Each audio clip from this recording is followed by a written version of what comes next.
ಸಂಕ್ಷಿಪ್ತ ಕನ್ನಡ ವಾಲ್ಮೀಕಿ ರಾಮಾಯಣ ಯುದ್ಧಕಾಂಡ.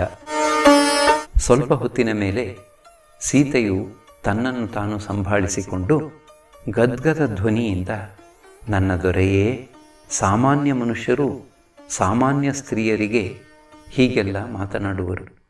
ನೀನು ಸಾಮಾನ್ಯನಲ್ಲ, ಆದರೂ ಇಂತಹ ಕ್ರೂರ ದಯಾವಿಹೀನ ಮಾತುಗಳನ್ನು ಆಡಲು ಮನಸ್ಸು ಮಾಡಿದೆ. ಇದು ನಿನಗೆ ಯೋಗ್ಯವಲ್ಲ. ಇದೇಕೆ ಇಂತಹ ಮಾತುಗಳನ್ನಾಡುತ್ತೀಯೇ? ಅಶೋಕವನದಲ್ಲಿ ಸರಿಯಾಗಿದ್ದ ಕಾಲದಲ್ಲಿ ನಾನು ಶುದ್ಧಳೂ ಪವಿತ್ರಳೂ ಆಗಿ ಉಳಿದಿದ್ದೆನೆಂದು ಹೇಳಿದರೆ ನೀನು ನಂಬಬೇಕು. ನನ್ನ ಮರ್ಯಾದೆಯನ್ನೇ ನಾನು ಪಣವಾಗಿಟ್ಟು ಈ ಮಾತನ್ನು ಹೇಳುತ್ತಿದ್ದೇನೆ.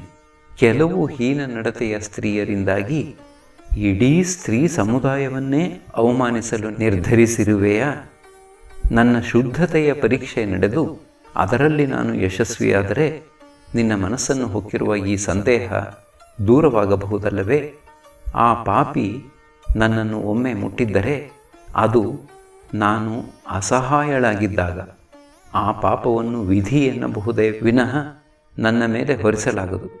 ನನ್ನ ಮನಸ್ಸಿನ ಯೋಚನೆ, ನನ್ನ ಹೃದಯದ ಪ್ರೇಮ ಯಾವಾಗಲೂ ನಿನ್ನದೇ. ರಾವಣ ನನ್ನನ್ನು ಸೆಳೆದೊಯ್ದಾಗ ದೈಹಿಕವಾಗಿ ದುರ್ಬಲನಾದ ನಾನು ಆ ರಾಕ್ಷಸನನ್ನು ಎದುರಿಸಲಾರದಾದೆ. ಅದನ್ನು ನೀನು ನನ್ನ ಪಾಪವೆಂದು ಹೇಳುವೆಯಾ? ಇಷ್ಟು ವರ್ಷ ನಿನ್ನ ಜೊತೆಗೆ ಇದ್ದು ನಿನ್ನ ನಂಬಿಕೆಯನ್ನು ಸಂಪಾದಿಸಲಾರದೆ ಹೋದೆನೆಂದರೆ ನಾನು ನಾಶವಾದಂತೆಯೇ. ಮಹಾವೀರನಾದ ಹನುಮಂತನು ಲಂಕೆಗೆ ಬಂದು ನಾನಿರುವುದನ್ನು ಕಂಡುಹಿಡಿದದ್ದು ನೀನು ಅವನನ್ನು ಕಳುಹಿಸಿದ್ದರಿಂದ ಅಲ್ಲವೇ? ಆಗಲೇ ನೀನು ನನ್ನನ್ನೇಕೆ ಬಿಟ್ಟು ಬಿಡಲಿಲ್ಲ? ನಾನು ನಿನಗೆ ಬೇಡವೆಂದು ಅವನ ಮೂಲಕವೇ ಹೇಳಿ ಕಳಿಸಿದ್ದರೆ ಆ ಕ್ಷಣವೇ ಅವನ ಮುಂದೆಯೇ ಪ್ರಾಣ ಬಿಟ್ಟು ಬಿಡುತ್ತಿದ್ದೆನಲ್ಲ. ಸಮುದ್ರಕ್ಕೆ ಸೇತುವೆ ಕಟ್ಟಿ ಕಪಿ ಸೈನ್ಯವನ್ನು ಲಂಕೆಗೆ ತಂದು ರಾವಣನೊಡನೆ ಯುದ್ಧ ಮಾಡುವ ಈ ಯಾವ ಕಷ್ಟವೂ ನಿನಗೆ ಇರುತ್ತಿರಲಿಲ್ಲ. ಜೀವವನ್ನೇ ಪಣವಾಗಿಟ್ಟು ಇಷ್ಟೆಲ್ಲ ಮಾಡುವ ಅಗತ್ಯವೇ ಇರಲಿಲ್ಲ. ನಿನ್ನ ಗೆಳೆಯರಾದ ಸುಗ್ರೀವ ವಿಭೀಷಣರು ಕಷ್ಟಪಟ್ಟದ್ದೂ ಸುಮ್ಮನೆ ವ್ಯರ್ಥವಾಯಿತಲ್ಲ. ಕ್ರೋಧಕ್ಕೆ ಮನಸ್ಸನ್ನು ಬಲಿಕೊಡುವ ಸಾಮಾನ್ಯ ಮನುಷ್ಯನಿಗಿಂತ ನೀನು ಭಿನ್ನನಾಗಲಿಲ್ಲ. ನಿನ್ನ ಕಣ್ಣಿಗೆ ನನ್ನ ಸ್ತ್ರೀತ್ವದಲ್ಲಿಯೇ ತಪ್ಪು ಕಾಣುತ್ತಿದೆಯಲ್ಲವೇ? ಕೋಪದ ಭರದಲ್ಲಿ ನಿನಗೆ ನಾನು ಬಂದಿರುವುದೂ ಪ್ರಖ್ಯಾತ ಜನಕರಾಜನ ವಂಶದಿಂದಲೇ ಎಂಬುದು ಮರೆತು ಹೋಯಿತು. ಧರ್ಮಿಷ್ಠನಾದ ನೀನು ನಿನ್ನ ವಂಶಗೌರವವನ್ನು ಸ್ಮರಿಸಿಕೊಳ್ಳುವುದರ ಜೊತೆಗೆ ನನ್ನ ವಂಶಗೌರವದ ಬಗ್ಗೆಯೂ ಗಮನ ಕೊಡಬೇಕು. ಒಮ್ಮೆ ನೀನು ನನ್ನ ಕೈ ಹಿಡಿದು ನನ್ನನ್ನು ಪತ್ನಿ ಎಂದು ಸ್ವೀಕರಿಸಿದೆ. ನಾನು ನಿನಗೆ ಒಳ್ಳೆಯ ಹೆಂಡತಿಯಾಗಿ ಬದುಕಿ ನಿನ್ನ ಕಷ್ಟ ಸುಖದಲ್ಲಿ ಭಾಗಿಯಾಗಿದ್ದೆನೆಂಬುದು ನಿನಗೆ ಮರೆತೇ ಹೋಯಿತು ಎಂದಳು. ರಾಮನ ಮಾತುಗಳನ್ನು ಕೇಳಿ ಜುಗುಪ್ಸೆ ಪಡುತ್ತಿದ್ದ ಲಕ್ಷ್ಮಣನನ್ನು ನೋಡಿ ಸೀತೆಯು, ಲಕ್ಷ್ಮಣ, ಸೌಮಿತ್ರಿ, ನಾನು ಯಾವಾಗ ಏನು ಹೇಳಿದರೂ ಅದನ್ನು ನೀನು ಮಾಡುತ್ತಿದ್ದೆ. ನನ್ನ ಈ ದುಃಖಕ್ಕೆ ಇರುವ ಏಕಮೇವ ಪರಿಹಾರವೆಂದರೆ ಅಗ್ನಿಪ್ರವೇಶ. ದಯವಿಟ್ಟು ನನಗಾಗಿ ಒಂದು ಚಿತೆಯನ್ನು ಸಿದ್ಧಪಡಿಸು. ನನ್ನ ಹೆಸರಿಗೆ ಇಂತಹ ಕಳಂಕ ಸೋಕಿದ ಮೇಲೆ ನಾನು ಬದುಕಿರಲಾರೆ. ಈ ಮಹಾ ಜನಸಮುದಾಯದ ನಡುವೆ ನನ್ನ ಪತಿಯು ನನ್ನ ಬಗ್ಗೆ ಅಸಮಾಧಾನವನ್ನು ಸೂಚಿಸಿರುವನು. ನನ್ನನ್ನು ತ್ಯಜಿಸಿ ನಾನು ಇಷ್ಟ ಬಂದಲ್ಲಿಗೆ ಹೋಗಬಹುದೆಂದು ಹೇಳಿರುವನು. ನೀನು ಸಿದ್ಧಪಡಿಸಲಿರುವ ಉರಿಯುತ್ತಿರುವ ಚಿತೆಯೇ ನನಗೀಗ ಉಳಿದಿರುವ ಏಕಮಾತ್ರ ಸ್ಥಳ ಎನ್ನಲು ಲಕ್ಷ್ಮಣನು ಕೋಪದಿಂದ ರಾಮನ ಕಡೆ ನೋಡಿದನು. ರಾಮನು ಯಾವ ಮಾತನ್ನೂ ಆಡಲಿಲ್ಲ. ಮೌನವಾಗಿ ಅವನು ಸೀತೆಯ ಮಾತನ್ನು ಒಪ್ಪುವಂತೆಯೇ ತೋರಿತು. ಇಡೀ ಸೈನ್ಯವು ನೋಡುತ್ತಿರುವಂತೆಯೇ ಲಕ್ಷ್ಮಣನು ಚಿತೆಯನ್ನು ಸಿದ್ಧಪಡಿಸಿದನು. ರಾಮನ ಈ ಮುಖವನ್ನು ಯಾರೂ ಈವರೆಗೆ ಕಂಡಿರಲಿಲ್ಲ. ಚಿತೆಯು ಧಗಧಗನೆ ಉರಿಯಲು ಆರಂಭಿಸಿತು. ಸೀತೆ ನೆಲವನ್ನೇ ದಿಟ್ಟಿಸಿ ನೋಡುತ್ತಿದ್ದ ಶ್ರೀರಾಮನನ್ನು ಪ್ರದಕ್ಷಿಣೆ ಮಾಡಿದಳು. ಚಿತೆಯ ಬಳಿ ನಡೆದು ಕ್ಷಣಕಾಲ ತಡೆದು ನಿಂತಳು. ಅನಂತರ ಕೈ ಮುಗಿದುಕೊಂಡು, ನನ್ನ ಮನಸ್ಸು ರಾಮನ ಮೇಲೆಯೇ ಇರುವುದು ನಿಜವಾದರೆ, ಅವನನ್ನು ಒಂದೇ ಒಂದು ಕ್ಷಣವೂ ಮರೆಯದೇ ಇರುವುದು ನಿಜವಾದರೆ, ಲೋಕದ ಎಲ್ಲ ಆಗುಹೋಗುಗಳಿಗೂ ಸಾಕ್ಷಿಯಾದ ಈ ಅಗ್ನಿಯು ನನ್ನನ್ನು ರಕ್ಷಿಸಲಿ. ನಾನು ಕಳಂಕಿತೆ ಎಂದು ರಾಮನು ಭಾವಿಸುತ್ತಿದ್ದಾನೆ. ಸೀತೆ ಎಂತಹ ಶುದ್ಧಳು ಎಂಬುದನ್ನು ಲೋಕಕ್ಕೆ ಅಗ್ನಿಯೇ ಪ್ರಚುರಪಡಿಸಲಿ. ಕಾಯ ವಾಚ ಮನಸ ನಾನು ರಾಮನಿಗೇ ನಿಷ್ಠಳಾಗಿರುವುದು ನಿಜವಾದರೆ, ನಾನು ಅರಿತ ಧರ್ಮವು ಸತ್ಯವಾದರೆ, ಸೂರ್ಯ ಚಂದ್ರರು ವಾಯು 4 ದಿಕ್ಕುಗಳು ಹಗಲು ರಾತ್ರಿಗಳು ನನ್ನ ತಾಯಿಯಾದ ಭೂದೇವಿ ಎಲ್ಲರಿಗೂ ನಾನು ಪಾಪಶಂಕಿತಳಲ್ಲವೆಂದು ತಿಳಿದಿದ್ದರೆ ಅಗ್ನಿಯು ನನ್ನನ್ನು ರಕ್ಷಿಸಲಿ ಎಂದಳು. ಇಷ್ಟು ಹೇಳಿ ಅಗ್ನಿಗೆ ಒಮ್ಮೆ ಪ್ರದಕ್ಷಿಣೆ ಬಂದ ಸೀತೆಯು ಇದ್ದಕ್ಕಿದ್ದಂತೆ ಉರಿಯುತ್ತಿದ್ದ ಚಿತೆಗೆ ಹಾರಿಬಿಟ್ಟಳು. ಕ್ಷಣ ಮಾತ್ರ ನಿಬ್ಬೆರಗಾದ ಎಲ್ಲರೂ ಸೀತೆಯ ಆತ್ಮಾರ್ಪಣೆಯ ಪ್ರಯತ್ನದಿಂದ ದುಃಖಿತರಾದರು. ತಪ್ತ ಕಾಂಚನದಂತಿದ್ದ ಸೀತೆಯ ಆಭರಣಗಳೂ ಹೊನ್ನಿನವು. ಬೆಂಕಿಯೂ ಸುವರ್ಣ ಜ್ವಾಲೆಯಿಂದ ಉರಿಯುತ್ತಿತ್ತು. ಹೌಹಾರಿದ ಅಲ್ಲಿದ್ದವರೆಲ್ಲ ಕೂಗಿಕೊಂಡರು. ಸ್ತ್ರೀ ಸಮುದಾಯವೆಲ್ಲ ದುಃಖಿಸತೊಡಗಿತು. 3 ಲೋಕಗಳು, ದೇವದಾನವ ಗಂಧರ್ವರು ಶಾಪಗ್ರಸ್ತಳಾಗಿ ನರಕಕ್ಕೆ ಎಸೆಯಲ್ಪಟ್ಟ ದೇವತೆಯಂತಿದ್ದ ಸೀತೆಯು ಬೆಂಕಿಗೆ ಹಾರುವುದನ್ನು ನೋಡಿದರು. ಅಲ್ಲಿದ್ದವರೆಲ್ಲರ ದುಃಖ ದುಗುಡ ದುಮ್ಮಾನಗಳು ವಾತಾವರಣವನ್ನು ತುಂಬಿದವು. ರಾಮನು ಇನ್ನೂ ಹುಬ್ಬುಗಂಟಿಕ್ಕಿಕೊಂಡೇ ಅವನತ ಮುಖನಾಗಿ ನಿಂತಿದ್ದನು. ಜನರ ಸಹಾನುಭೂತಿ, ಕ್ರೋಧ, ಭಯ, ಭೀಭತ್ಸಗಳು ಅವನ ಗಮನಕ್ಕೆ ಬಂದಿದ್ದವು.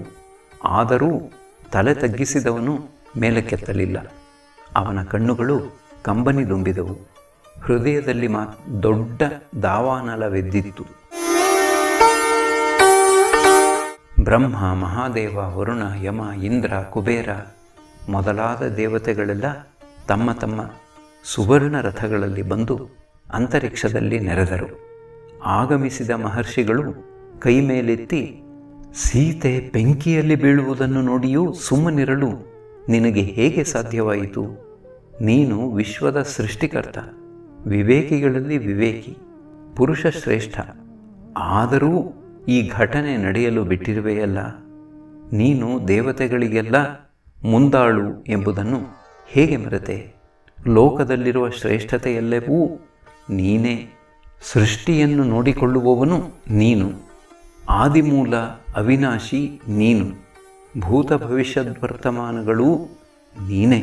ಆದರೂ ಸೀತೆಯೊಂದಿಗೆ ಕೇವಲ ಸಾಮಾನ್ಯ ಮನುಷ್ಯನಂತೆ ವರ್ತಿಸುತ್ತಿರುವೆಯಲ್ಲ ಎಂದರು. ಅದಕ್ಕೆ ರಾಮನು ವಿನೀತನಾಗಿ, ನಾನು ದಶರಥನ ಮಗ ರಾಮ, ಒಬ್ಬ ಮನುಷ್ಯ. ಇನ್ನೇನನ್ನೂ ನನಗೆ ಕಾಣಲಾಗುತ್ತಿಲ್ಲ. ನಾನು ಯಾರು? ಯಾರಿಗೆ ಸಂಬಂಧಿಸಿರುವವನು? ನಾನು ಹುಟ್ಟಿದುದರ ಉದ್ದೇಶವೇನು? ಇವು ಯಾವುವೂ ನನಗೆ ತಿಳಿಯದ ಸಂಗತಿಗಳು. ನನ್ನ ಜನ್ಮಕ್ಕೇನಾದರೂ ವಿಶೇಷ ಅರ್ಥವಿರುವುದೇ ಆದರೆ ಬ್ರಹ್ಮನು ತಿಳಿಯಪಡಿಸಬೇಕು ಎಂದನು. ಬ್ರಹ್ಮನು, ನಿನ್ನ ಬಗೆಗಿನ ಸತ್ಯವನ್ನು ನಾನು ಹೇಳುತ್ತೇನೆ. ನೀನು ಶಂಖಚಕ್ರಧಾರಿಯಾದ ನಾರಾಯಣ. ನಿನ್ನ ಪತ್ನಿ ಲಕ್ಷ್ಮೀದೇವಿ. ನೀನು ಸರ್ವವ್ಯಾಪಿ. ಹಿಂದೆ ವರಾಹರೂಪಿನಲ್ಲಿ ಬಂದವನೂ ನೀನೇ. ಆದಿ ಅಂತ್ಯಗಳಿಲ್ಲದ ಬ್ರಹ್ಮ ನೀನು. ನೀನು ಹಿಡಿದ ಕೋದಂಡದ ಹೆಸರು ಶಾರ್ಂಗ. ನೀನು ಇಂದ್ರಿಯಗಳನ್ನು ಜಯಿಸಿದವನು. ವಿಶ್ವವ್ಯಾಪಿಯಾದ ನಿನ್ನನ್ನು ವೇದಗಳು ಪುರುಷೋತ್ತಮನೆಂದು ಕರೆಯುವು. ವಿಶ್ವಕಾರಣನೂ ನೀನೇ, ವಿಶ್ವರಕ್ಷಕನೂ ನೀನೇ, ಪ್ರಳಯಕಾರಕನೂ ನೀನೇ. ವೇದಗಳೇ ಮೂರ್ತಿವೆತ್ತಂತಿರುವ ನೀನು ಸಮಸ್ತ ದೇವತೆಗಳ ಆಶ್ರಯನು. ನೀನೇ ಯಜ್ಞ, ವಷಟ್ಕಾರ ಮತ್ತು ಓಂಕಾರ. ನಿನ್ನನ್ನು ಯಾರೂ ಈವರೆಗೆ ಪೂರ್ಣವಾಗಿ ತಿಳಿದಿಲ್ಲ. ಜಂತುಗಳು, ದಿಕ್ಕುಗಳು, ಆಕಾಶ, ಪರ್ವತಗಳು, ಅರಣ್ಯಗಳು, ಬ್ರಾಹ್ಮಣರು ಎಲ್ಲವುಗಳಲ್ಲೂ ನೀನು ವ್ಯಾಪಿಸಿರುವೆ. ನಿನ್ನಿಂದಲೇ ಈ ವಿಶ್ವ ನಿಂತಿರುವುದು. ಪ್ರಳಯ ಕಾಲದಲ್ಲಿ ನೀನು ಆದಿಶೇಷಶಾಹಿಯಾದ ನಾರಾಯಣನಾಗಿರುವೆ. ರಾಮ, ಸರಸ್ವತಿಯೇ ನಿನ್ನ ನಾಲಿಗೆ, ನಾನೇ ನಿನ್ನ ಹೃದಯ. ನೀನು ಒಮ್ಮೆ ಕಣ್ಣು ಮುಚ್ಚಿ ಕಣ್ತೆರೆದರೆ ಒಂದು ರಾತ್ರಿ ಒಂದು ಹಗಲು ಎಂದರ್ಥ. ವೇದಗಳೇ ನಿನ್ನ ಉಸಿರು. ನಿನ್ನನ್ನು ಒಳಗೊಂಡಿಲ್ಲದೆ ಇರುವುದು ಯಾವುದೂ ಇಲ್ಲ. ಲೋಕಗಳೇ ನಿನ್ನ ಶರೀರ. ಭೂಮಿಯೇ ನಿನ್ನ ತಾಳ್ಮೆ. ಅಗ್ನಿಯೇ ನಿನ್ನ ಕೋಪ. ಚಂದ್ರನೇ ನಿನ್ನ ದಯೆ. ಬಲಿಯು ಯಜ್ಞ ಮಾಡಿದಾಗ ನೀನು ಅವನನ್ನು 3 ಹೆಜ್ಜೆ ಭೂಮಿಗಾಗಿ ಬೇಡಿದೆ. ಸೀತೆಯೇ ಲಕ್ಷ್ಮೀದೇವಿ. ನೀನು ಭೂಮಿಯಲ್ಲಿ ಜನ್ಮವೆತ್ತಿದುದು ರಾವಣನನ್ನು ಕೊಲ್ಲುವ ಉದ್ದೇಶದಿಂದಲೇ. ಈ ಉದ್ದೇಶವನ್ನು ನೀನೀಗ ಸಾಧಿಸಿರುವೆ ಎಂದನು. ಬ್ರಹ್ಮನ ಮಾತುಗಳನ್ನು ಕೇಳಿದ ರಾಮನ ಮುಖದಲ್ಲಿ ಆಶ್ಚರ್ಯ ಕಾಣಿಸಿತು. ಅದೇ ಕ್ಷಣದಲ್ಲಿ ಉರಿಯುವ ಚಿತೆಯಿಂದ ಅಗ್ನಿದೇವನು ಸೀತೆಯನ್ನು ತನ್ನ ಕೈಯಲ್ಲಿ ಹಿಡಿದೆತ್ತಿಕೊಂಡು ಮೇಲೆದ್ದು ಬಂದನು. ಅವಳನ್ನು ರಾಮನ ಪಕ್ಕದಲ್ಲಿ ನಿಲ್ಲಿಸಿ, ರಾಮ, ನಿನ್ನ ಸೀತೆಯನ್ನು ನಿನಗೆ ಹಿಂದಿರುಗಿಸಿದ್ದೇನೆ. ಅವಳ ಶೀಲ ಮುಕ್ಕಾದುದಿಲ್ಲ, ಅವಳ ಹೆಸರಿಗೆ ಕಳಂಕವಿಲ್ಲ. ರಾವಣನಿಂದ ಸೆರೆ ಹಿಡಿಯಲ್ಪಟ್ಟ ಅವಳು ನಿನ್ನಿಂದ ದೂರವಾಗಿದ್ದಳು. ಅಷ್ಟು ಕಾಲವೂ ನಿನ್ನನ್ನೇ ಕುರಿತು ಚಿಂತಿಸುತ್ತಿದ್ದಳು, ನಿನಗಾಗಿ ಹಂಬಲಿಸುತ್ತಿದ್ದಳು. ನಿನ್ನನ್ನು ನೋಡಿಯೇನೆಂಬ ಒಂದು ಆಸೆಯಿಂದ ಮಾತ್ರವೇ ಜೀವ ಹಿಡಿದುಕೊಂಡಿದ್ದಳು.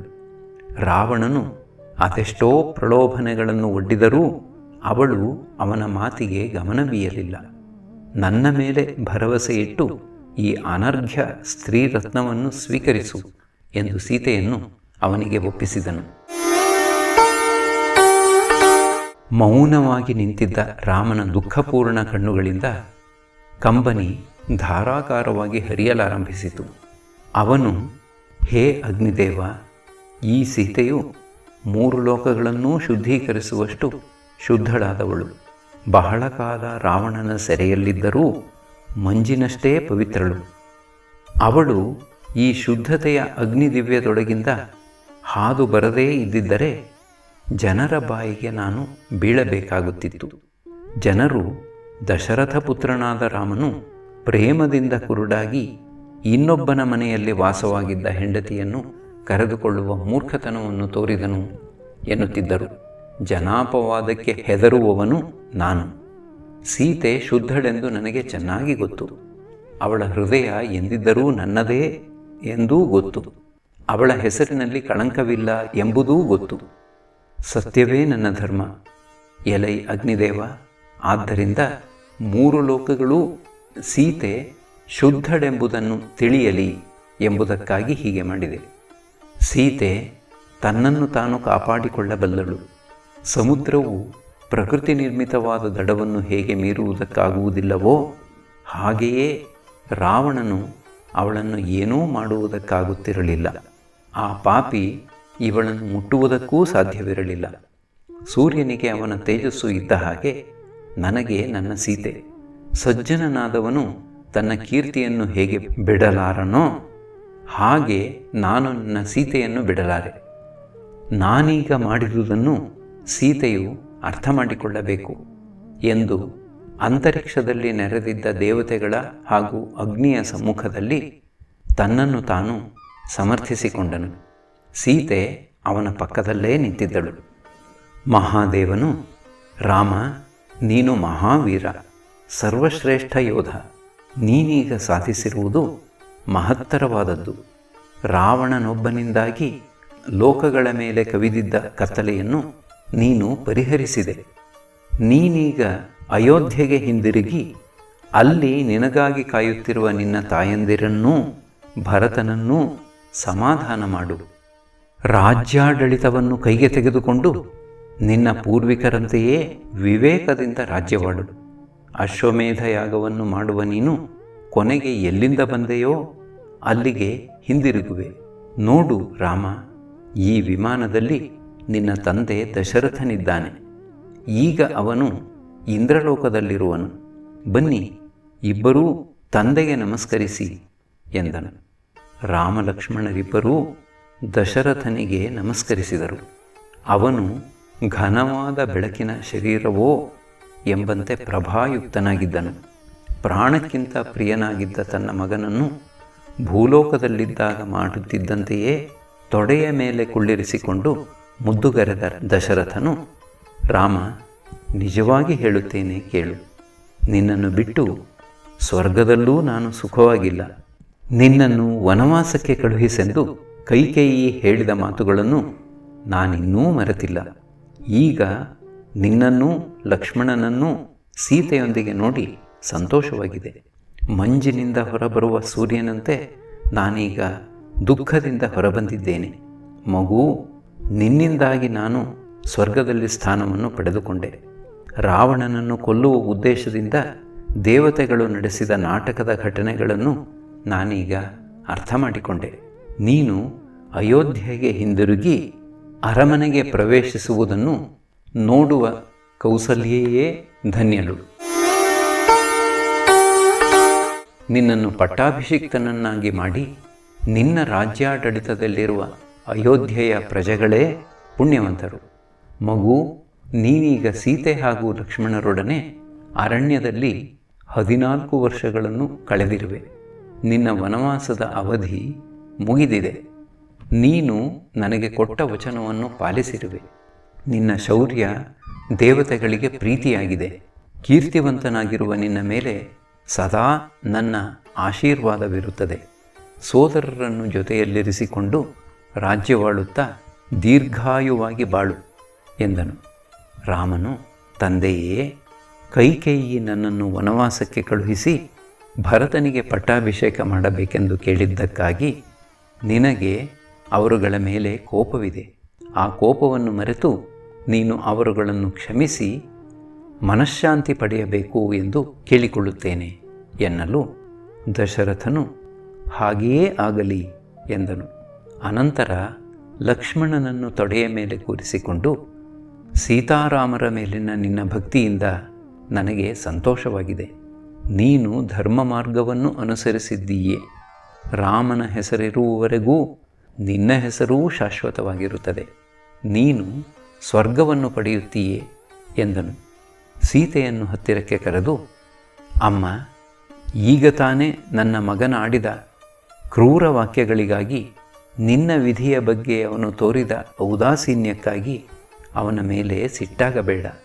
ಪ್ರಪಂಚದ ಕಣ್ಣಿನಲ್ಲಿ ನಿನ್ನ ಹೆಸರನ್ನು ಸ್ಥಾಪಿಸಬೇಕೆಂದು ಅವನು ಹೀಗೆ ಮಾಡಿದ್ದಾನೆ ಅಷ್ಟೆ. ಅವನಿಗೆ ನಿನ್ನ ಮೇಲೆ ತುಂಬ ಪ್ರೀತಿ ಇದೆ.